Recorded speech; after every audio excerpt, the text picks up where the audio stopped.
On Wednesday, the Texas Senate voted along mostly party lines to pass a bill creating education savings accounts, or ESAs, allowing families to use tax dollars to help send their children to private schools. This morning, we're sitting down with the author of the bill, State Senator Brandon Creighton, to talk about the policy and criticism against it. It seems as though education savings accounts is the issue for so many Republicans in Texas, including the governor. Yes. Why do you think this is that important of an issue? Yeah, we're standing strong for kids that need help the most in education. With all of our challenges in Texas, with all of our talk about the workforce and the future and the economy, our hope that all Texans have an opportunity to be prosperous, why would it not be? Yeah. I think there are some people, when they hear this conversation about ESA, school choice vouchers, they see it as almost an indictment on public schools, as if someone is saying that public schools are not good enough or are not up to par or are not getting the job done. What do you say to folks who feel like that's the message this is sending? I think we should be less concerned about the focus on institutions or government or who's in control or politics or the dollars, right? We should be more focused on the kids. And you feel like this does that? Your bill does that? Irrefutably. Why?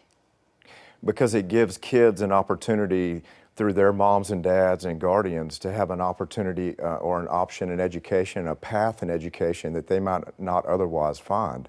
We know that public schools are incredible, right? They do the best they can day in and day out to provide education services in their communities with just teachers that we respect and cherish and think so much of. But at the end of the day, there are many needs. There are many different diverse needs in education among our student population. We have a bill that is 80% weighted towards special needs and income vulnerable students. And I could name many different types of needs, but you already know that. The public already knows that. They know that kids have really special needs in education, and Texas is wealthy enough to serve those needs. Yeah. You know, during the debate on the floor in your exchange with Senator Royce West from Dallas, you know, you acknowledged some of the racial history and the racist history of these types of plans. Yeah. But you said that's not what this bill is about. What do you want people to know? Well, I acknowledged Senator West's comments about the state of the times 60 to over 100 years ago, of course. I acknowledged all kinds of distant history, right? But today, we have many, many different types of kids from different socioeconomic background and need trapped in schools by zip code that don't necessarily serve their interest, right? So rather than looking at it as an attack on public schools, if there are teacher organizations or coalitions that are furthering that type of narrative, the media, they need to turn that narrative with their own influence and their own power and their own control and their own thought process to the kids and what they need, because it absolutely is clear across the nation in 32 different states that offer school choice under Republican and Democrat governors that it is very, very effective for kids and opportunities and outcomes. Welcome back. On Wednesday, the Texas Senate passed SB 2, a bill creating education savings accounts. If the bill becomes law, students in the program could get at least $10,000 from the state to help pay for private school expenses. Lawmakers have allocated $1 billion for the program, enough to fund 100,000 ESAs. If more students apply, then there is money to go around. 20% of the funds, or $200 million, will be universal, meaning any student can apply for those dollars. The other 80% will be for low-income students or students with disabilities. The bill is the work of State Senator Brandon Creighton. He joined me to talk about the legislation. Let's talk about you mentioned it earlier, the caps on the bill. So there's two sort of buckets of money in SB 2. We've got the 20% universal and the 80% for low income and students with disabilities. That's right. You know, explain to us the thought process between the 20 versus the 80.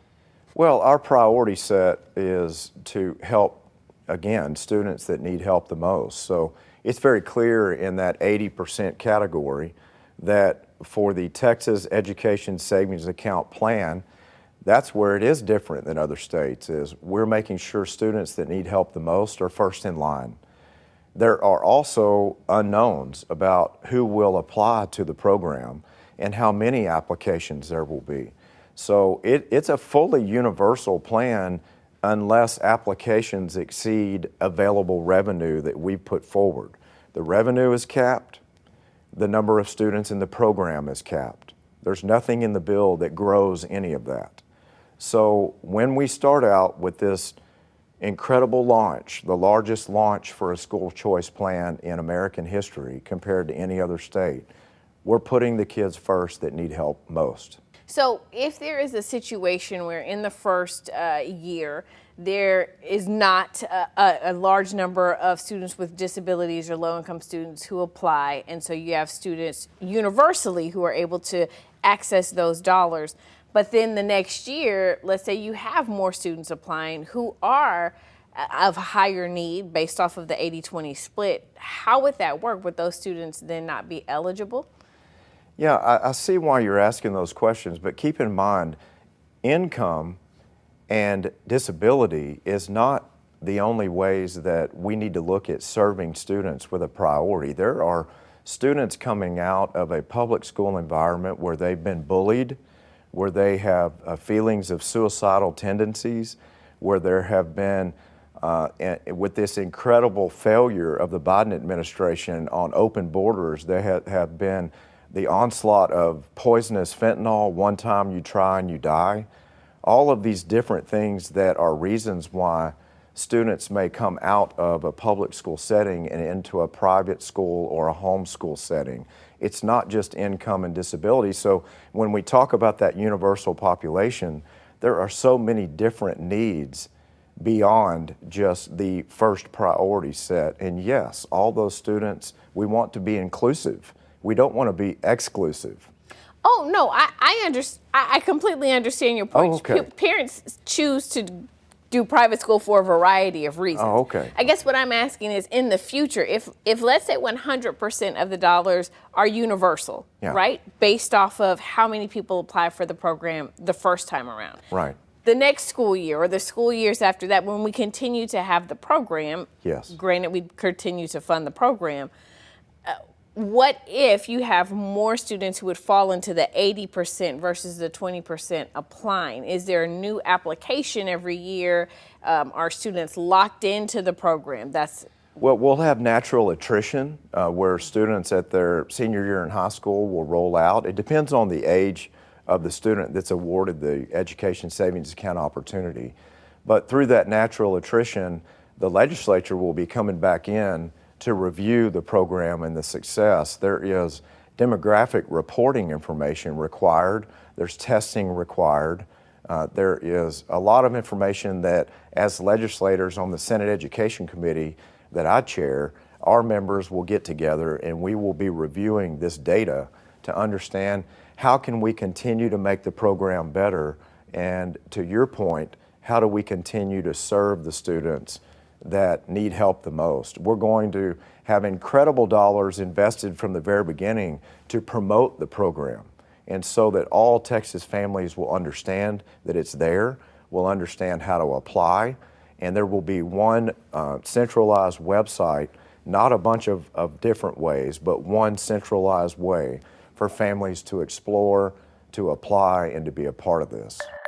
You can learn more about Senate Bill 2 at kview.com. That's Texas.